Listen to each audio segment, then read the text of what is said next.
दोस्तों यह कहानी आपको इतना ज़्यादा मोटिवेट करेगी और इतनी प्रेरणा देगी आपको कि अगर आपने इस कहानी को पूरा सुन लिया तो आपके जीवन में जो दुख तकलीफ है बहुत छोटे लगने लगेंगे। क्योंकि ये कहानी एक बाज की है और उसके जीवन में इतनी दुख तकलीफ आती है फिर भी वह जीना नहीं छोड़ता है। मैं बात कर रहा हूँ एक पक्षी की जिसे हम ईगल कहते हैं। जिस उम्र में बाकी परिंदों के बच्चे चहचहाना या बोलना सीखते हैं उस उम्र में एक मादा बाज अपने चूजे को पंजे में दबोचकर सबसे ऊंचा उड़ा ले जाती है। पक्षियों की दुनिया में ऐसी टफ ट्रेनिंग शायद ही किसी पक्षी की होती होगी।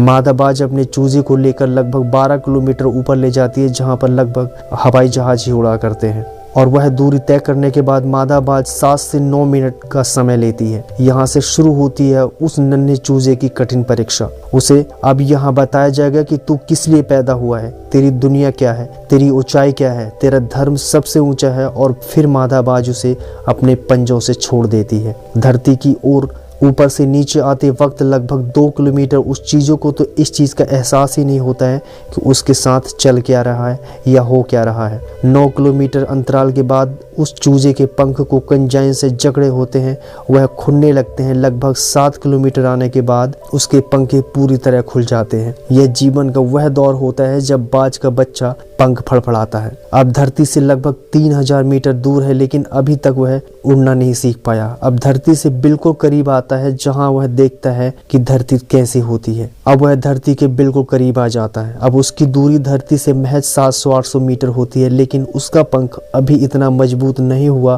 कि वो उड़ सके। धरती से लगभग 400-500 मीटर दूरी पर अब उसे लगता है कि उसके जीवन की शायद ये अंतिम यात्रा है। फिर अचानक एक पंजा उसे आकर अपनी गिरफ्त में ले लेता है और यह पंजा उसकी माँ का होता है जो ठीक उसके ऊपर चिपक कर उड़ रही होती है। और उसकी यह ट्रेनिंग निरंतर चलती रहती है जब तक कि वह उड़ना नहीं सीख जाता।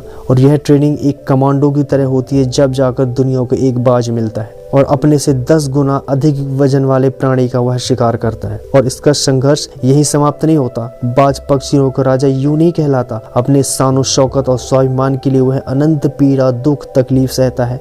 क्योंकि उसकी जो उम्र है वो तकरीबन 70 साल की होती है लेकिन उसके जीवन में सबसे खतरनाक मोड़ और सबसे डिफिकल्ट मोड़ आता है जब वह 40 साल का होता है। इस उम्र के पड़ाव में उसकी चोंच सामने की ओर झुक जाती है, काफी लचीली हो जाती है जिससे वह शिकार नहीं कर पाता। उसके पंख इतने भारी हो जाते हैं कि छाती से चिपक जाते हैं जिससे उड़ने में उसको तकलीफ होती है। उसके पैरों में जिससे वो शिकार करता है उसके नाखून टेढ़े हो जाते हैं। इसकी लाइफ में सिर्फ 2 ऑप्शन बचते हैं। पहला ऑप्शन ये कि वह जो प्रकृति का नियम है या जो उसके साथ एक घटना हो चुकी है उसको एक्सेप्ट कर ले और अपने प्राण त्याग दे। क्योंकि वो शिकार कर नहीं पाएगा तो उसके प्राण तो वैसे ही जाने तय हैं। लेकिन बाज ऐसा नहीं करता।